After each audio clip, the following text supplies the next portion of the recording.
Okay, so now we're going to start a new campaign. So in order to do that, when you're logged into your Adroll back office here on your dashboard, you're going to see a button over on the right hand side called Create New Campaign. So we're simply going to click that, and I'm going to choose just retargeting on the web. Obviously, if you want to run separate campaigns for Facebook and ads and Facebook newsfeed ads, you can do so. And I'm going to label this, HVC 123. I'm going to set a weekly budget of $50. And if you look over here to the right, Adroll actually has guidelines on how to set your budget. You can follow those if you'd like. I think it's a bit much. I would start with probably about half that. If you need to add more, you can add more. So don't feel like you have to add tons of money to this thing based on what they're saying for the traffic. Just understand that you can see the bigger the traffic numbers, the higher the bigger the range. I mean, $3,000 to $15,000. That's a huge range there. They're just really shooting in the dark on guesstimate there. They've probably never seen a campaign that ran below 3,000 for that much traffic, 100 to 500,000 visitors. So that's probably why they listed that as a low mark, and they've probably seen averages of somewhere in the middle between 3 and 15,000 is why they're quoting those numbers. So don't let those big numbers scare you. That's just there to kind of help you get a good idea or a guideline on as to what they recommend.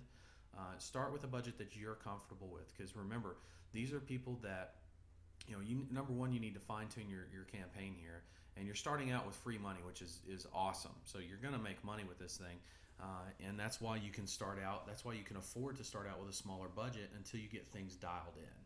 And when you get them dialed in and you're running them full bore, then running at the recommended rates that they have is going to be very easy for you, because you're going to be pulling in tons of new business.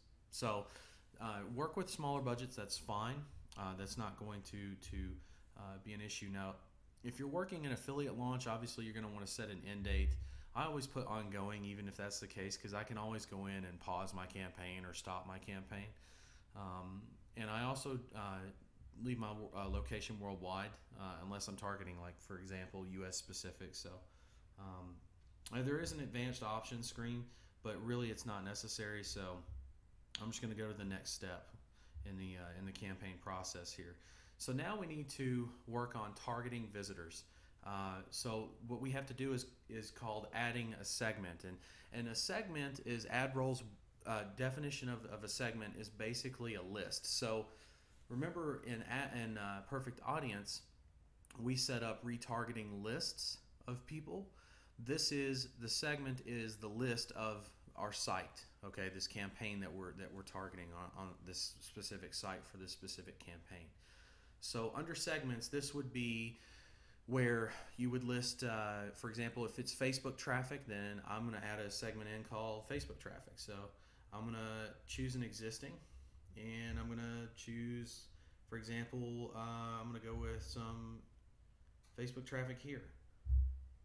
Right, so I'm going to select that one. Okay, and you can see you can set it to target that traffic or to exclude that traffic. So for example, if I'm targeting FB traffic, all my FB traffic that's come in through this specific segment, I can target them to show ads to them. But let's say I want to exclude people that I've had sales for. So it's the same type of setup as what Perfect Audience has, just a little bit different way of getting around to doing it, and they call them segments instead of lists. So those are the only main differences between the two as far as the setup goes. So I can still exclude people that have already bought from me and just serve ads to people who haven't bought from me, and then I can click finished, and now I'm done with that step. So if you need to add a new segment, you can click on add segment and click on create new and create a whole new segment right here on the spot, which you'll have to do obviously with a brand new account. And we're ready to go to the next step. So now we get to add the ads. Now, I don't actually have any ads. Well, I do have ads loaded, but I wasn't able to upload ads in our upload video, but you see how that's done in the upload video. What I'm going to do is instead of uploading from here, since I don't have any to upload, I'm just going to choose from the library. But if you hadn't uploaded your ads already, you can go ahead and upload your ads here in the Create Campaign process. So I'm going to select just an ad just to just to get it on there and show you, okay, look, there's an ad. That's great. Next step. That's it. It's finished. Review. Make sure your payment methods are good, and then click Launch Campaign. It's that simple. So that's how you set up a campaign and determine your ad budget